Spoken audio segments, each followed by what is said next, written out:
Muito bem, estamos aqui no nosso segundo encontro do podcast da TV Extremo Leste, um encontro que a gente tem com pessoas, personalidades, lideranças aqui da região, para falar um pouco sobre a história de São Miguel Paulista, que neste mês de setembro está completando 465 anos, muita história. Histórias de instituições, histórias de empresas, histórias de lideranças, e aqui na TV Extremo Leste nós queremos trazer nesta passarela algumas dessas figuras. E com este trabalho, com esta apresentação, mostrar para tanta gente boa como é que você consegue chegar num sucesso, num resultado que seja bom para a pessoa, para a instituição, mas principalmente para o bairro.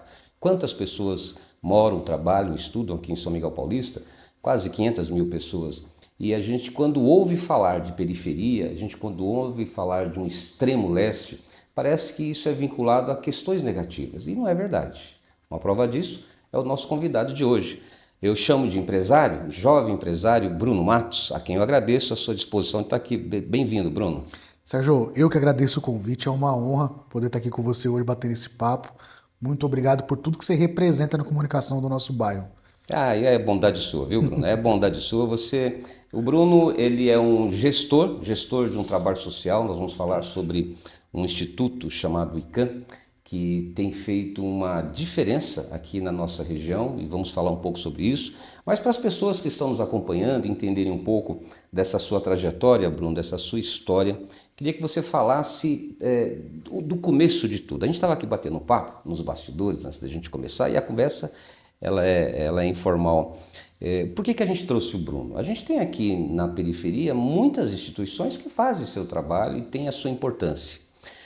Mas nos últimos meses, nos últimos anos, eu comecei a perceber algo diferente nesse trabalho que você realiza, no trabalho social. E aí fui procurar saber por que isso estava acontecendo, se você estava sendo importado de algum lugar, se você caiu de paraquedas, da onde surgiu esse jovem, 35 anos, que tem feito a diferença. E aí eu fui entender. Ele é nascido e criado aqui no distrito do Jardim Helena, no bairro de São Miguel Paulista. Como é que começou essa história, Bruno? Jardim Helena é minha casa, Sérgio. Nasci e cresci na rua Itaporã, né? Ali tem a nitroquímica, todo mundo no nosso bairro conhece, tem aquele rio que passa Sim. em frente à nitroquímica, margeando o convento ali.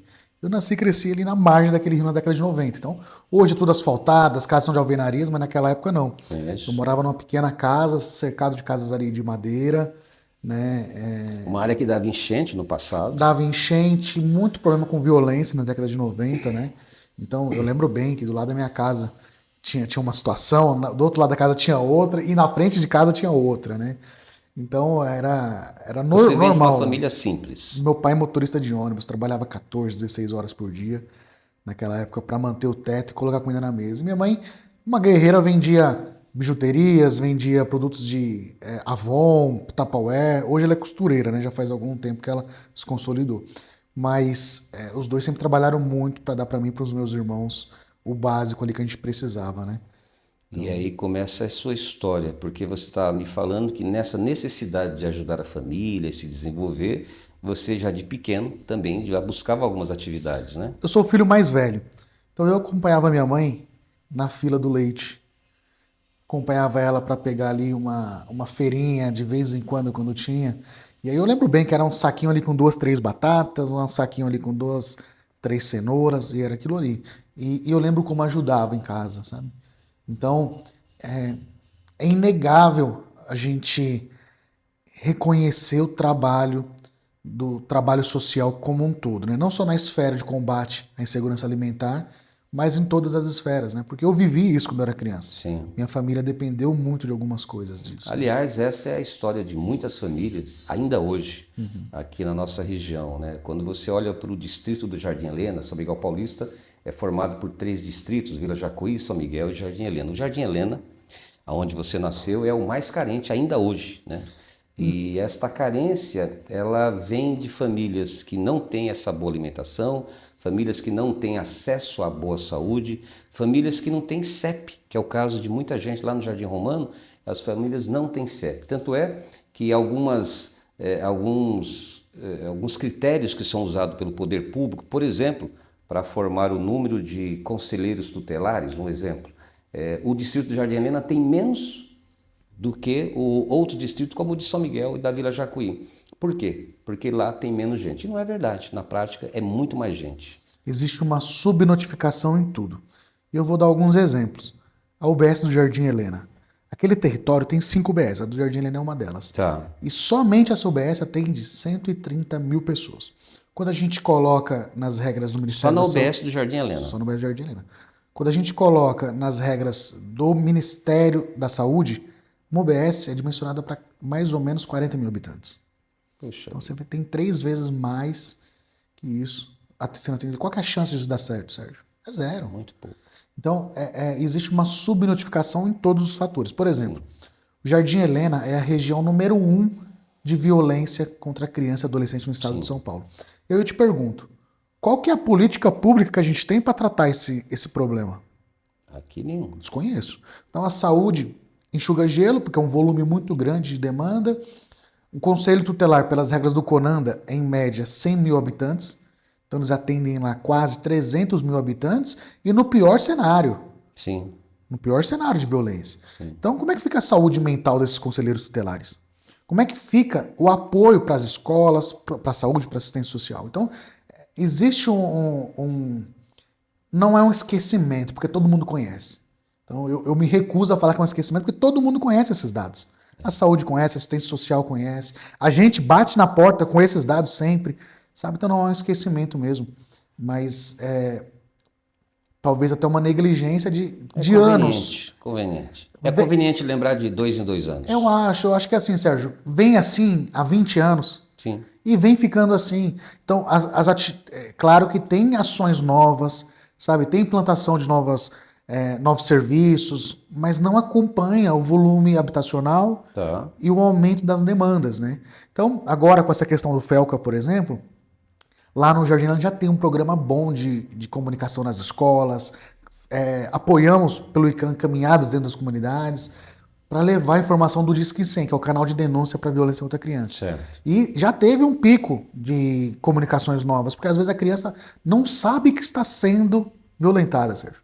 Porque o ciclo dela é daquele jeito, nasceu ali, Sim. privado de informações externas, e quando chega numa palestra da escola, ela tem acesso à informação, ela entende, opa, estou passando por isso dói em mim, e eu não sei explicar, porque é uma criança. Sim. Então ela vai pedir ajuda. Então já teve um pico de denúncias. E agora com essa questão do Felca que está em alta, cara, quase dobrou. Eu estava vendo os números ontem e quase dobrou.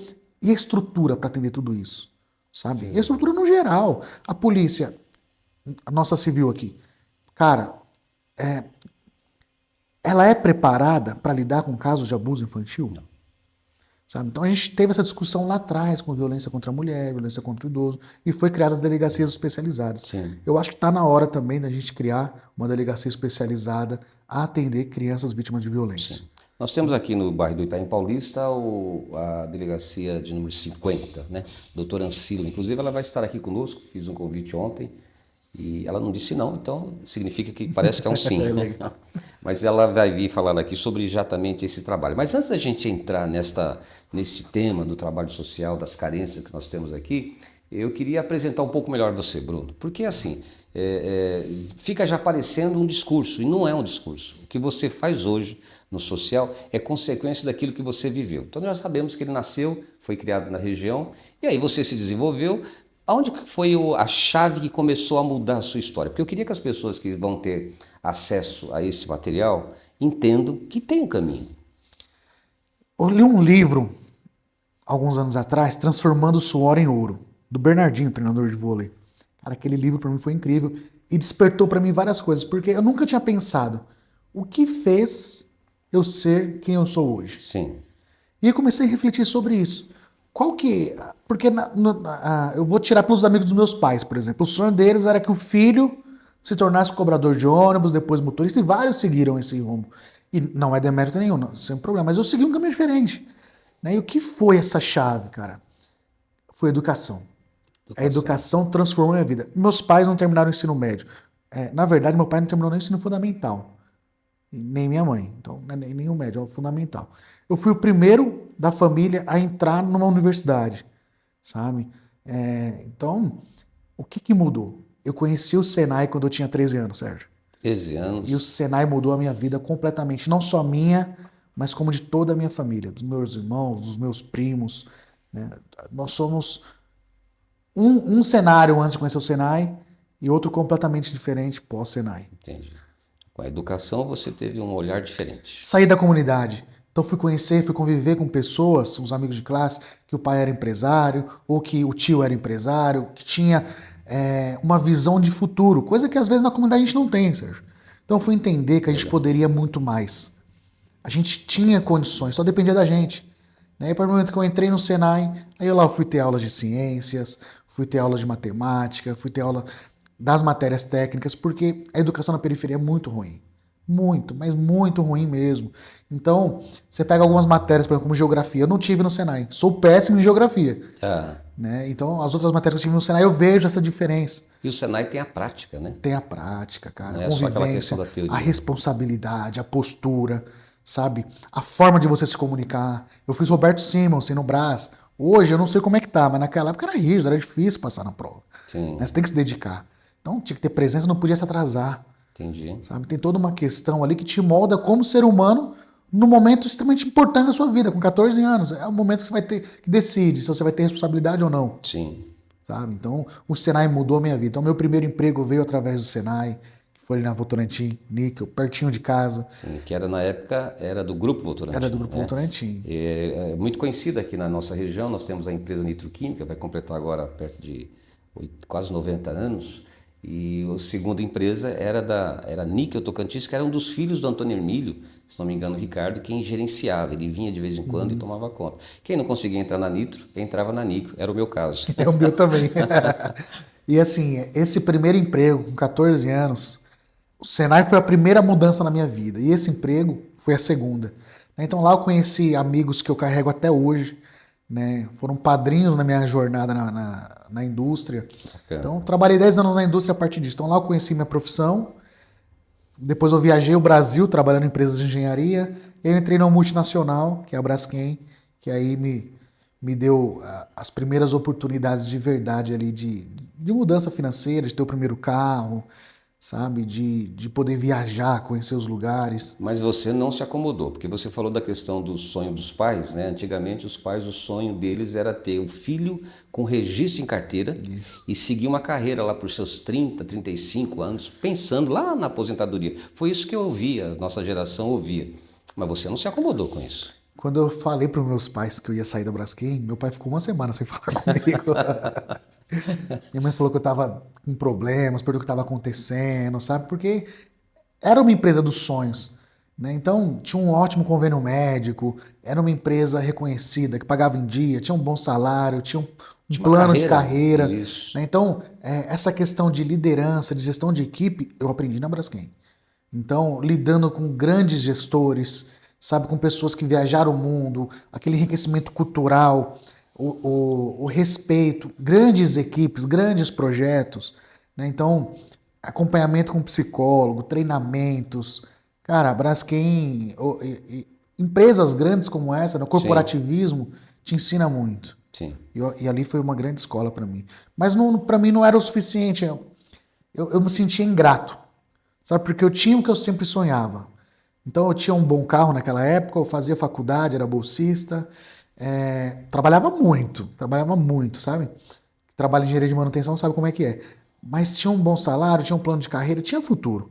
Então eu tinha um plano ali de comprar minha casa, financiado, sim, de lá depois ter de repente realizar o sonho da casa de chácara ou na praia, sabe? Mas eu não me sentia feliz, eu não me sentia completo. E já era uma história de sucesso para quem veio da periferia. Sim, da nossa história. Já era uma história de sucesso. Sabe? Eu realmente me sentia assim, ingrato, cara. Então era um sentimento meio estranho, né? Mas aí você resolveu empreender. O incômodo para mim é que eu cuidava de máquinas. E as coisas não tinham começo, meio e fim. Você não falava, pô, legal, fechamos aqui um ciclo. Não, era todos os dias, se repetia o ciclo. Sim. E a gente fazia muito trabalho social paralelo a isso, sem intenção nenhuma de tocar isso definitivamente. E aí eu tinha o desejo de querer mais financeiramente para minha família, mais estrutura, mais liberdade, porque eu vivia esperando as férias. Não era nem o final de semana, porque eu trabalhava muitos finais de semana. Então eu vivia esperando as férias. E aí teve uma vez que eu tive que vender as férias, sabe? Então Eu fiquei pensando, e aí eu olhava para os colegas que estavam lá 10, 15, 20 anos, muitos deles tinham perdido a família por causa da fábrica. E aí eu tinha essa questão de não ter convivido com meu pai quando eu era criança. Meu pai trabalhava muito. E eu via todo mundo trabalhando muito. Tá. Eu, não quero essa vida. E aí eu me iludi, achando que se eu fosse virar comerciante, empresário, eu ia A trabalhar vida ia ser menos. boa. E aí eu decidi abrir uma hamburgueria. No começo foi paralelo. E, cara, deu certo. Foi antes desse boom, antes de abrir um monte de hamburgueria. Nós éramos os únicos na região de hambúrguer artesanal, Aqui mesmo, na lá no Jardim periferia. Helena. Uma questão mais artesanal, assim. E aí deu certo, cara. Foi legal. Recebi a gente do Tatuapé, a Mogi. E vindo no Jardim Helena, completamente diferente, né? Bacana. Então, o Facebook, na época, que era a rede social mais forte, cara, tinha um grande engajamento. Era muito legal.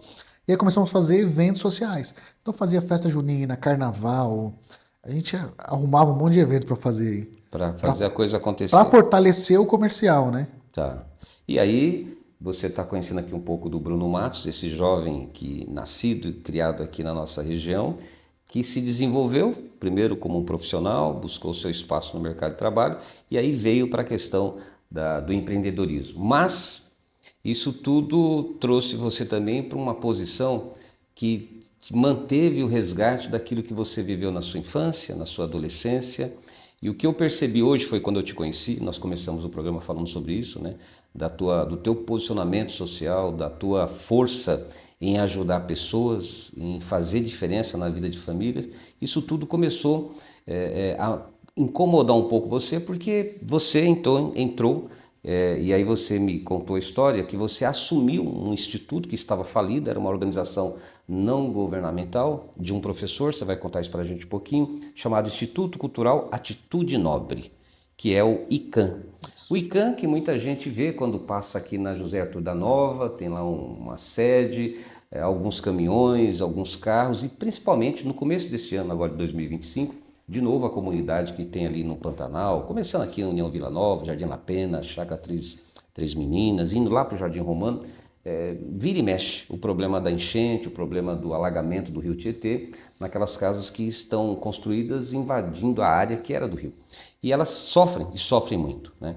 Este ano não foi diferente. Muitas famílias precisaram ficar alguns dias no pátio de uma escola, a Escola Estadual Eco Tavares, uma delas, e crianças, pessoas da terceira idade, de novo, sofrendo com esta calamidade, né? Não vamos entrar na questão do porquê que eles estão lá, mas a questão é que eles estão lá, é uma realidade de décadas, o poder público tenta resolver, mas não houve ainda uma solução. E quem que vai dar o braço? Quem que vai ajudar? Algumas instituições. E isso é feito de forma arranjada, improvisada, de última hora alguém consegue uma cesta básica, alguém consegue alguma fralda, algum remédio e ajuda pontualmente, o que também é muito paliativo. Mas você fez um trabalho diferente, eu vi um volume, Bruno, eu vi uma força e vi mais que isso, eu vi uma garra, uma vontade de fazer diferença.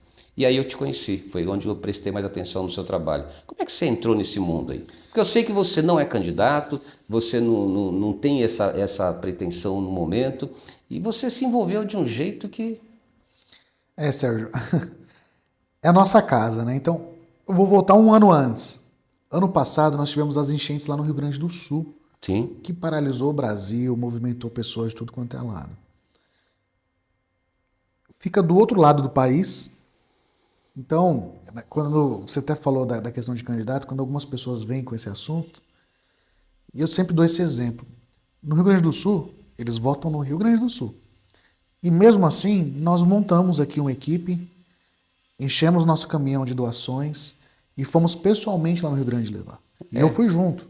Nós montamos uma equipe, ficamos lá quase uma semana, apoiando na logística, ajudando as entidades lá a se organizarem, né, porque estava todo mundo meio perdido, caótico o negócio. E nós fizemos questões de levar, porque tinha a opção de ir pelos Correios, tinha algumas transportadoras levando, mas para onde estavam levando? A gente viu recentemente o Correios desfazendo de um monte de água lá, que estava para vencer, sim. que não chegou lá. A gente viu pilhas e pilhas de roupas em locais que já tinham sido abastecidos. Então nós fizemos questões de levar em comunidades como a nossa. Tá. Comunidades que são as últimas a serem atendidas sempre. E não foi diferente. Chegamos lá e vimos que ninguém tinha chegado lá. Poxa. E aí eu te pergunto, se nós formos até o Rio Grande do Sul, que nós não conhecemos ninguém, nós não vamos entrar nessa luta na nossa casa? Sim. Então, nós já tínhamos atuado em algumas enchentes aqui, nos anos anteriores, mas essa foi a pior, né? Dos últimos 12 anos aí, essa foi a pior. Foi uma calamidade, assim, surreal. Sim. E aí tá no sangue, tá no DNA, nosso time tá preparado para isso. E aí fizemos o chamado, a equipe, como sempre, veio, e aí tomou uma proporção que quando a gente entrou e viu o tamanho do negócio, então a gente atendia essa comunidade, vou dar um exemplo do Pantanal, em vários pontos. Lá na rua Solange, perto do Pesqueira, lá no fundão, no fundo. Ali é um ponto fixo de atendimento nosso, durante já há Tá. muitos anos, 6, 7 anos. Então a gente conhece aquelas pessoas, são nossos amigos, a gente conhece aquelas famílias, sabe? E aí o pessoal mandando mensagem e nada chegava lá. Toda a ajuda estava sendo destinada em 2 locais, no Ekel e no Mururés. Sim. Que nos primeiros dias resolveu quem estava ali em volta. Que é a ponta da É a região, né? É ponta. mais fácil. Mas quem estava lá no fundo, no meio, Sim. não conseguia ter acesso. Né? E quando a gente entrou, a gente percebeu isso. Então, a gente não tinha como correr. Foram 28 dias diretos, sem folga. Das 7 da manhã, eles tinham equipe até meia-noite, 1, 2 horas da manhã. Então, hoje eu mesmo estou com a nossa. Nós temos 2 caminhões e uma van. A van está fazendo o motor inteiro, porque a gente entrou na água com a van. Então, nesse momento está na oficina. Então, os caminhões já quebraram, tivemos que fazer suspensão, mas faria tudo de novo hoje. Porque como os nossos caminhões são altos, a gente conseguia entrar até numa certa Sim. região. E aí tinha uma galera com barco. Nossa equipe entrava no barco e ia junto com eles de barco levar. Que bacana. Marmitex, fraldas, remédios, água principalmente. A demanda era muito grande de água, sabe? Porque os produtos de cesta básica, eles estavam embaixo d'água, não tinha como cozinhar, Sérgio. Tá. Então, o primeiro socorro era entrar com comida pronta, tá? E entrar com água, Sim. até a gente resolver aquele ciclo. Então, assim, a gente trabalhou 28 dias direto, foram mais de 120 pessoas envolvidas, né? E todos os dias nós fazíamos pelo menos 2 entradas nas comunidades, pegando diversos pontos. Você está contando de uma ação do Instituto ICANN que é remediar uma situação, surge esse problema, que é até um problema já esperado, mas vamos fazer de conta que é uma surpresa, e aí você cria uma ação urgente para atender de forma rápida, né? Mas você citou aí 7, 8 anos que você está com esse trabalho oferecendo para a comunidade. E aí é esse tempo, então, que a gente estava conversando antes, que você assume esse instituto. Porque, na verdade, esse instituto não atuou só nessa emergência. Ele trabalha no dia a dia. E aí eu queria que você falasse um pouquinho. Primeiro, como é que começou a sua gerência, né, sua gestão sobre o ICANN, e houve essa transformação, e os trabalhos que esse instituto tem feito aqui na nossa região. Sérgio, eu fui aluno do ICANN. Então, Márcio Corrêa Jordão, grande amigo, professor de música apaixonado, ele dedicou a vida dele inteira para ensinar músicas para crianças carentes em comunidades. Ele também é lá do Jardim Romano, mora lá até hoje. Ele tem um currículo lá de umas 4, 5 páginas. Ele que fundou o ICANN. Ele que fundou. E ele vive isso, Sérgio. Então ele tem instrumentos lá, ele tudo foi comprando pouco a pouco. Ele dedicou a vida dele nesse trabalho social de música. E eu fui aluno desse projeto. As aulas aconteciam numa escola chamada Reverendo Urbano, lá no Carvalho, numa comunidade em frente ao Circo Escola. A gente está em São Miguel Paulista, eu estava no Jardim Helena. Para você ter ideia, tinham outros colegas lá do Jardim Helena que frequentavam. Nós íamos andando e voltávamos andando. Poxa Então, vida. era 2 horas para ir, 1h30 mais ou menos andando e voltava. Então, eu fui aluno desse projeto. E me ajudou muito, tirou a gente da rua nos finais de semana, sabe? Convivia com pessoas ali que tinham mais ou menos o mesmo pensamento, sabe? Então, eu também vi na pele como que é importante um trabalho social. Tirar a molecada do ócio, tirar da rua, Sim. sabe? Tirar das coisas que não presta aí e não abrir espaço na mente. E aí, saí do projeto, fui trabalhar, fui fazer faculdade e anos depois eu reencontrei o Márcio. E ele falou, Bruno, eu já estava nessa jornada de iniciando a vida empresarial. Ele falou, Bruno, eu não consegui avançar, talvez você tenha mais sucesso que eu. Se você quiser, está à disposição. E virei presidente. Que bacana. Né? E aí tinha um trabalho cultural. A primeiro momento eu não consegui tocar esse trabalho cultural. Estive na Secretaria de Cultura várias vezes, procurei parceiros. Mas eu tive uma entrada muito boa no esporte. E aí a gente, hoje, mais da metade dos nossos projetos são voltados no esporte. Então hoje nós temos projetos de cultura, temos projetos de combate à fome, articulação de políticas públicas, saúde, combate à violência infantil, né? Mas o nosso consolidado mesmo hoje são projetos esportivos. O embora a gente atue em judô diversos. é um carro-chefe, não? Nós temos 600 crianças 600 que crianças. fazem É aula de legal você dar alguns números desse atendimento atual. 600 crianças que fazem aula de judô e jiu-jitsu lá no Parque Paulistano, tá? Número Conheço lá. 822, nós temos um centro de treinamento. Lá eu atendo 1.000 pessoas, São 600 crianças lá? 600 crianças e 400 adultos. Os adultos são aulas de dança, pilates, ginástica, alongamento, condicionamento físico e jiu-jitsu. Isso é um trabalho semanal, Todos os dias. todos os Todos os dias. dias. Nossa primeira aula lá é 8 da manhã e a última acaba 10 horas da noite. Totalmente gratuito. Tudo, 100% Trabalho gratuito. social. Todos os nossos projetos são Que gratuitos. bacana. Além disso, nós temos 5 escolinhas de futebol espalhadas no território. Temos um polo de dança e ginástica lá no Jardim Robru. Temos um projeto de futsal no Jardim Robru. E vamos abrir agora, nos próximos meses, um novo centro de treinamento na região do Itaim Paulista. Que bacana. Como está crescendo esse trabalho então, né? Hoje a gente atende 3.000 pessoas em projetos esportivos. 3.000 pessoas diretamente. Na Zona Leste, fora as parcerias dos projetos que a gente tem na Zona Norte. E a base é aqui no A base Distrito aqui do no Helena. Jardim Helena. Começou tudo aqui e você mantém a base aqui. Mantemos E aqui. o alcance hoje então sai dessas... Zona Leste e Zona Norte, né? Zona Norte a gente tem umas parcerias muito boas lá, com o Danilo do Posto. E aí, por exemplo, a Feira Solidária. Como surgiu a feira? A gente nunca teve intenção de ser um projeto assistencialista, Sérgio. Tá. O que mudou minha vida foi o Senai. Eu não consigo entregar uma educação do nível do Senai. Mas o sonho sempre foi fazer uma ponte para que essa criança também consiga chegar no Senai. Tá. Então a gente usa os projetos esportivos como forma educacional e disciplinar.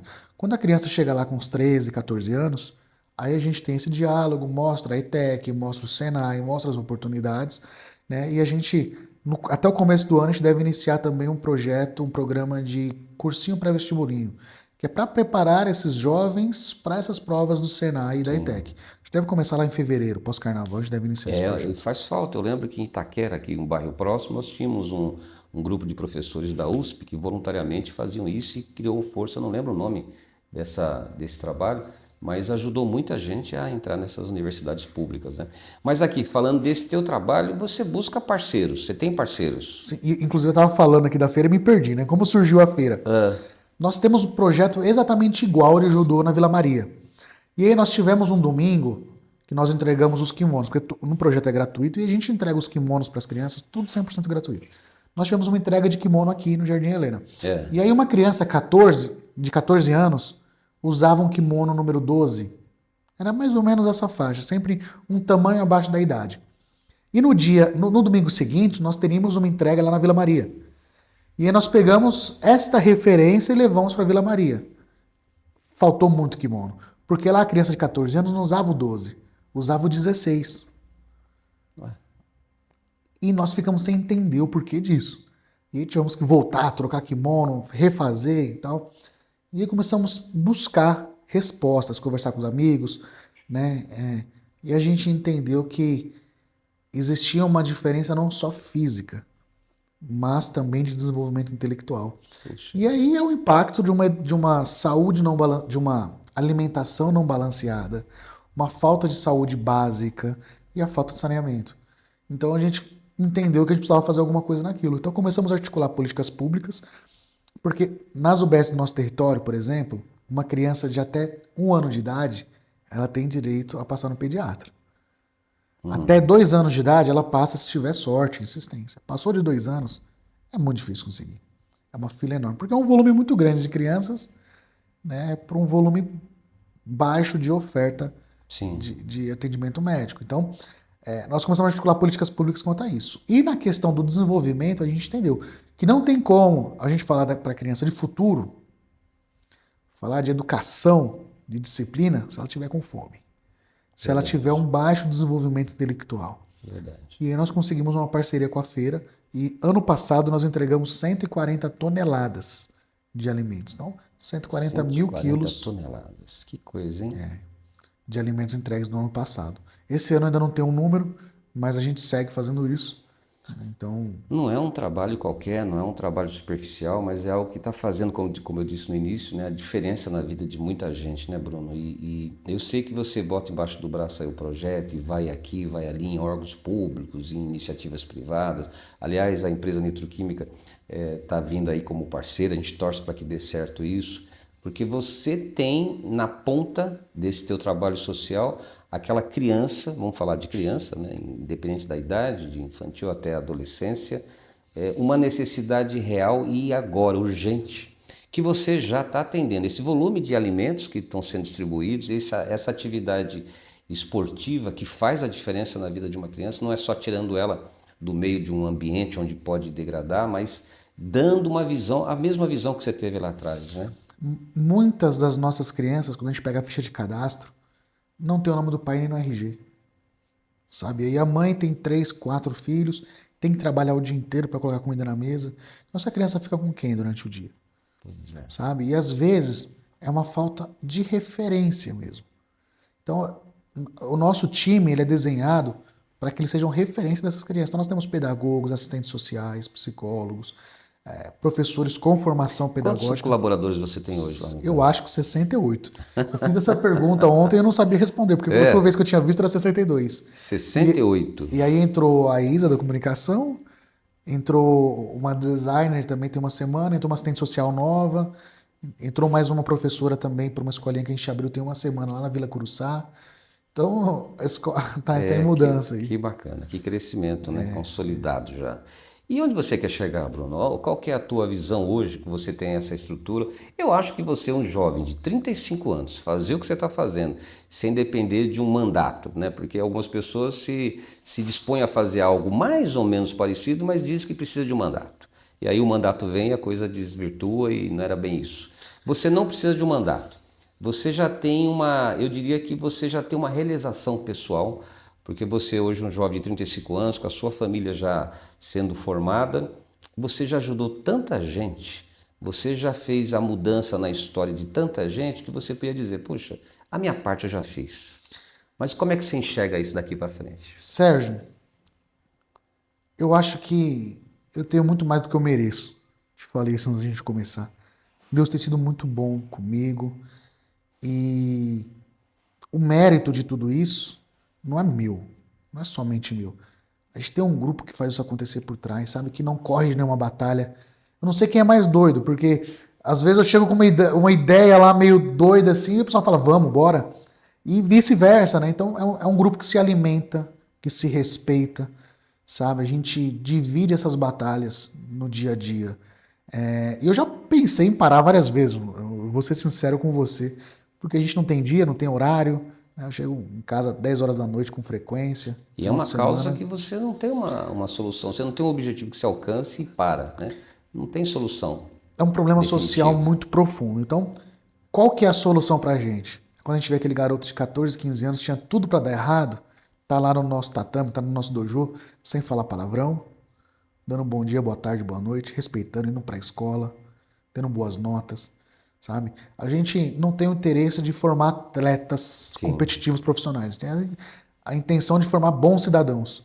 E isso é uma semente que se planta, mas você vai colher daqui 20 anos. Então, nós estamos inseridos numa comunidade que é um ciclo de violência de décadas. Então, a criança que ela é vítima de violência, não só sexual, não só física, mas o abandono, a negligência, sabe, a violência emocional, ele vai se tornar um adulto violento, Sérgio. Sim, verdade. Não tem como fugir. A nossa meta é quebrar esse ciclo de violência. Então, para que ele seja um bom pai, para que ela seja uma boa mãe, para que ela respeite os seus vizinhos. Hoje, com essa geração, quantos problemas a gente não escuta, não consegue, de tudo, do vizinho mal educado que coloca um som no carro e fica até 3, 4 horas da manhã. Que é um problema da região.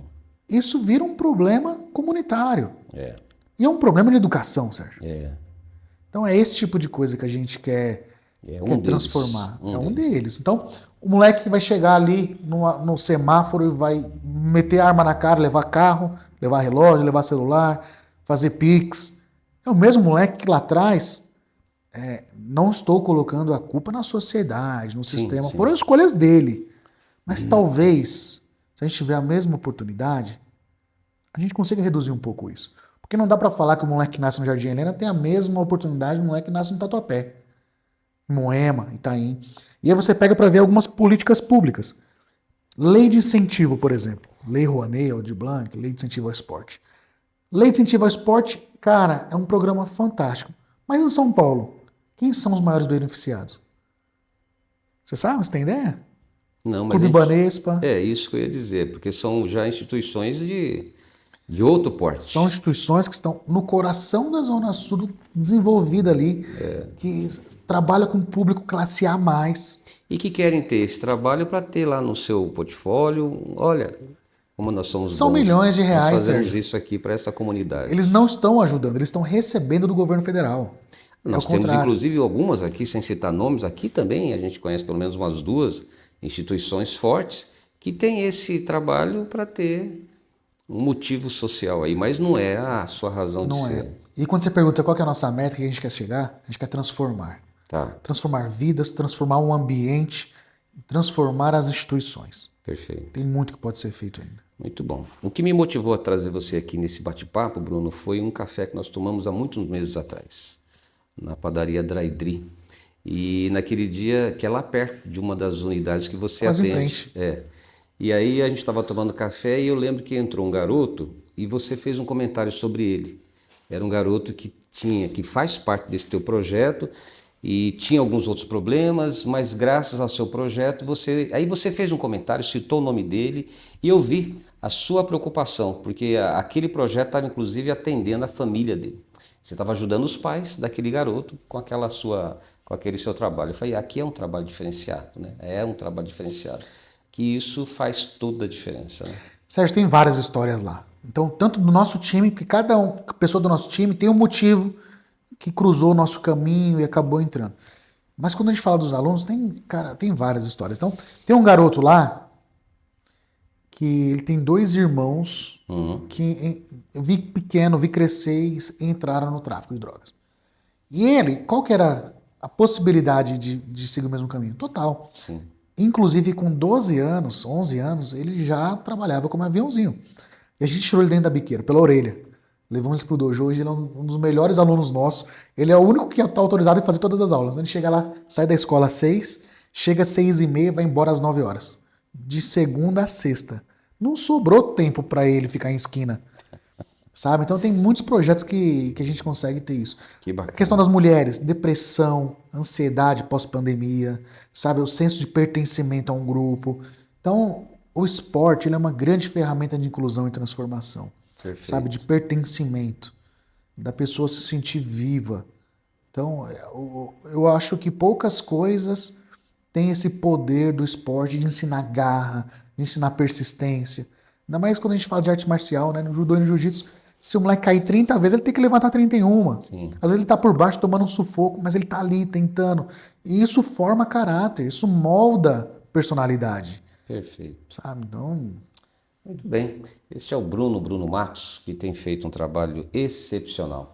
E aí é interessante a gente ter essa oportunidade desse bate-papo com você, Bruno, porque as pessoas que estão nos acompanhando, elas podem achar bonito, né? Geralmente a gente faz isso, né? A gente acha bonito, olha que bacana, parabéns. E aí é o máximo que a gente faz. Mas eu acho que se a gente consegue mais apoio de pessoas do bem, pessoas que entendem o valor desse trabalho social que é feito, não é só o ICANN, tem outras instituições que também fazem isso aqui na região, mas nós temos aqui o detalhamento do que o ICANN tem feito na vida dessas famílias. Então, muita gente boa que vai estar acompanhando esse nosso trabalho, esse nosso bate-papo, Bruno, pode ser convidado a ajudar. Nós não combinamos isso antes, nós vamos colocar aqui nas imagens as informações sobre o Instituto, o telefone, o site, as redes sociais, para que você veja, né? Aliás, durante esse nosso bate-papo aqui, o Jorge vai nos ajudar e vamos colocar algumas imagens para vocês terem ideia do que o Bruno falou aqui. Mas tem muita gente, eu aprendi isso, que qualquer empresa pequena, qualquer padaria de esquina pode ajudar um pouco e não é ajudar tirando daquilo que você não pode, mas é contribuindo com parte daquele imposto que você pode ajudar uma instituição e não faz diferença nenhuma para o empresário que vai de qualquer forma pagar esse imposto, né? Então eu te convido a conhecer um pouco melhor o Instituto ICANN e também trazer a sua contribuição. E eu queria que você falasse com ele, fizesse esse convite para esse pessoal vir te ajudar, Bruno. Sérgio, tem várias formas. E a gente não aceita doações em dinheiro, tá? Tá. Então, nós nunca vai ter ninguém do ICANN se passando aí por alguma situação pedindo dinheiro. O que a gente Entendi. pode fazer às vezes, como nas enchentes, olha, tem alguma família com autistas precisando de geladeira, tal, a gente faz uma pequena vaquinha e é tudo direto na conta da pessoa. Tá. E é muito bem explicado e é muito pontual. Em 8 anos fizemos isso 2 vezes. Tá? Então, ninguém com nome pode usar o nome do ICAM, o nosso nome, para pedir dinheiro para ninguém. Tá. Então, nós temos alguns programas. E o principal, hoje, eu acho que é o programa da Nota Fiscal Paulista. Muita gente não sabe, mas há alguns anos atrás, as pessoas compravam no mercado, açougue, faziam suas compras, colocavam o CPF na nota, isso gerava créditos. E as pessoas conseguiam resgatar no programa da Nota Fiscal Paulista. De 5 a 6 anos para cá, a lei mudou, Sérgio. E elas não conseguem mais resgatar. E a conta reduziu. Então aquilo que rendia antes R$100, hoje vai render R$1, R$1,50. Esmagou muito. Mas, como você não consegue resgatar, ou não vale a pena mais resgatar, a gente tem a opção de doar para uma entidade credenciada. Então hoje o ICAM é uma das entidades credenciadas do programa do Estado, do governo do Estado. É um programa com mais de 10 anos, super consolidado, seguro. E aí toda vez que a pessoa coloca o CPF na nota em qualquer compra, se gerar créditos, esse crédito vai ser destinado para um dos nossos projetos. Então basta entrar lá no site, fazer um cadastro, é super simples. Quem quiser, nosso telefone vai estar aí para entrar em contato com a gente, que a gente auxilia. Quem não doa para nenhuma entidade, esse crédito está indo para o governo. E a gente sabe, quando esse dinheiro chega lá no governo, acabou, a gente não sabe para onde vai, não sabe como vai ser usado. Então você tem a oportunidade de investir num projeto que você conhece, que você confia, e é possível ver, ir lá e presenciar com os próprios olhos. Então tá feito o convite aqui, quem quiser ir lá com esse nosso centro de treinamento, fica na rua Santa Rosa de Lima, 822. Temos lá também projetos na Praça Maria Rosa Dias, no Jardim Robru. Vamos iniciar no Itaim, nas nossas redes sociais, sp.icam, a gente coloca todos os endereços, horários, pode mandar uma mensagem pra gente lá, a gente esclarece qualquer dúvida. Então, Nota Fiscal Paulista, para você pode não ser nada, mas pode ser a mudança na vida desses nossos alunos. Bacana, e mostra que a instituição está organizada, porque são poucas que têm acesso a essa parceria aí. Muito bem, este é o Bruno Matos. Bruno Matos, ele está aqui em São Miguel Paulista. São Miguel Paulista está completando 465 anos, tem muitos desafios, conforme nós já ouvimos aqui, mas também tem muita coisa boa. E o Bruno representa parte dessas coisas boas que estão acontecendo aqui. São Miguel vai comemorar anos, vai comemorar mais o aniversário esse ano e vai comemorar de cabeça erguida graças a figuras, graças a personalidades como o Bruno Matos, que faz a sua parte e faz bem feito. Nós queremos agradecer mais uma vez, viu? Você ter saído dessa sua correria, sua disposição. Sei que você não é muito dado a fazer esses podcasts, entrevistas, mas abriu essa exceção. Eu agradeço de coração essa sua disposição, Bruno. Eu agradeço o convite, Sérgio. Você é uma pessoa que admiro muito, tenho muito respeito pela sua história, trajetória e tudo que você representa na comunicação do nosso bairro. Obrigado. Então, foi uma honra estar aqui hoje, tá? Conte sempre com a gente, obrigado. Que tiver a nosso alcance, pode ter certeza que estaremos lá. Muito bom. TV Extremo Leste está no ar para trazer coisas boas, falar da história de São Miguel Paulista, mas falar de gente bacana que merece a sua atenção. Obrigado.